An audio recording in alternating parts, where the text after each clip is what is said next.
ദൈവനാമത്തിന് മഹത്വമുണ്ടായിരിക്കട്ടെ. ഇന്നത്തെ ചിന്തയ്ക്കായി തിരഞ്ഞെടുത്ത വേദഭാഗം ഹെബ്രായർക്ക് എഴുതിയ ലേഖനം 2-ാം അധ്യായം 14 മുതൽ 18 വരെയുള്ള വാക്യങ്ങൾ. അതിൽ കുറിവാക്യമായി തിരഞ്ഞെടുത്തത് വാക്യം 17-ഉം 18-ഉം.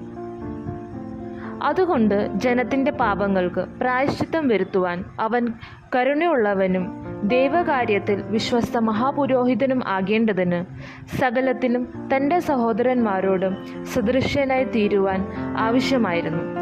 താൻ തന്നെ പരീക്ഷിതനായി കഷ്ടമനുഭവിച്ചിരിക്കയാൽ പരീക്ഷിക്കപ്പെടുന്നവർക്ക് സഹായിപ്പാൻ കഴിവുള്ളവൻ ആകുന്നു. നോമ്പുകാലം ശ്രദ്ധയുടെ കാലമാണ്. തൻ്റെ മരണത്തിലൂടെ ക്രിസ്തു ഈ ലോകത്തിന് എന്ത് പ്രദാനം ചെയ്തു എന്നതിൻ്റെ ഒരു വിവരണമാണ് എബ്രായർക്ക് എഴുതിയ ലേഖനത്തിലെ 2-ാമത്തെ അധ്യായം. ജീവിതത്തിൽ ആശയറ്റവരെ തേടി പോവുകയും ജീവൻ്റെ സന്ദേശം അവരിൽ എത്തിക്കുകയും ചെയ്യുക എന്നതാണ് നമ്മുടെ ദൗത്യം. ഇതിനെ ആസ്പദമാക്കി ക്രിസ്തുവിൻ്റെ 2 ക്യാരക്ടേഴ്സിനെ പറ്റിയാണ് പങ്കുവയ്ക്കുവാൻ ഞാൻ ആഗ്രഹിക്കുന്നത്. 1. വിശ്വസ്തനായ മധ്യസ്ഥൻ. ദൈവവുമായുള്ള പൂർണ്ണ ബന്ധത്തിലേക്ക് നമ്മെ വീണ്ടെടുക്കുവാൻ ഒരു വിശ്വസ്തനായ മധ്യസ്ഥനായി യേശു ക്രിസ്തുവിനെ നമുക്ക് ഈ ഭാഗത്ത് കാണുവാൻ സാധിക്കുന്നു. നമ്മുടെ പ്രവൃത്തികൾ നോക്കിയാൽ നമ്മെ ദൈവത്തിൻ്റെ മക്കൾ എന്ന് വിളിക്കുവാൻ ലജ്ജിക്കുന്നതിന് നിരവധി കാരണങ്ങൾ യേശു ക്രിസ്തുവിന് പറയാൻ കഴിയും. എന്നാൽ കൃപയുടെ പ്രവർത്തനം നിവർത്തിക്കുക എന്ന കാര്യമാണ് യേശു തിരഞ്ഞെടുത്തത്. 17-ഉം 18-ഉം വാക്യങ്ങളിൽ യേശുവിനെ ദൈവവുമായുള്ള ബന്ധത്തിലേക്ക് നമ്മെ ചേർക്കുന്ന ഒരു മഹാപുരോഹിതനായി വെളിപ്പെടുത്തുന്നു. ദൈവസ്നേഹത്തിൽ നിന്ന് നമ്മെ അകറ്റിക്കളയുന്ന എല്ലാത്തിൽ നിന്നും യേശു നമ്മെ സ്വതന്ത്രരാക്കുന്നു. യേശുവാണ് സകലത്തെയും നിയന്ത്രിക്കുന്നത്. 2. യേശു സകല ആവശ്യങ്ങൾക്കും മതിയായവൻ. കർത്താവായ യേശു തൻ്റെ മക്കളെ കുറിച്ച് എപ്പോഴും കരുതലുള്ളവനാകുന്നു. കഷ്ടകാലങ്ങളിൽ യേശു അവർക്ക് തുണയായിരിക്കുമെന്നുള്ള വാഗ്ദത്വം നൽകിയിരിക്കുന്നു.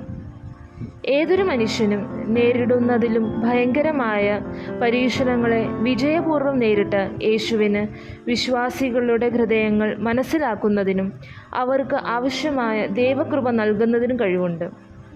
ഒരു മനുഷ്യൻ ഇങ്ങനെ പറയുകയുണ്ടായി: തങ്ങളുടെ ഗ്രാമത്തിലുള്ള ഒരു കിണറ്റിൽ നിന്നും അനേകം ആളുകൾ വന്ന് വെള്ളമെടുക്കുക പതിവായിരുന്നു. ഇങ്ങനെ വെള്ളമെടുക്കുമ്പോൾ ആ കിണറ്റിലെ വെള്ളം വറ്റിപ്പോകുമെന്ന് ആ മനുഷ്യൻ ഭയപ്പെട്ടിരുന്നു. ഒരു ദിവസം ആ മനുഷ്യൻ കിണറ്റിലെ വെള്ളത്തിൻ്റെ ജലനിരപ്പ് അടയാളപ്പെടുത്തി. പിന്നീട് ആ ജലനിരപ്പ് പരിശോധിച്ചപ്പോൾ പകൽ മുഴുവൻ ജനങ്ങൾ ഒഴിയാതെ വെള്ളം കോരിക്കൊണ്ട് ഇരുന്നിട്ടും ജലനിരപ്പ് അതേപടി നിൽക്കുന്നതായി കണ്ടു. എല്ലാ ദിവസവും തുടർച്ചയായി ഉറവയിൽ നിന്നും കിണറ്റിലേക്ക് വെള്ളം വന്നുകൊണ്ടിരുന്നു എന്നതായിരുന്നു അതിന് കാരണം. ഇതുപോലെ ഏതു വിശ്വാസിയുടെയും ഏത് ആവശ്യത്തിനും മതിയായ ദൈവകൃപയുടെ വറ്റിപ്പോകാത്ത ഉറവയാണ് ക്രിസ്തു എന്ന് നാം അറിയണം. നമ്മുടെ കഷ്ടകാലത്ത് യേശുവിങ്കിലേക്ക് നോക്കുക. വിശ്വാസത്താൽ അവനിൽ നിന്ന് സഹതാപവും സഹായവും ആശ്വാസവും നമുക്ക് ലഭിക്കും.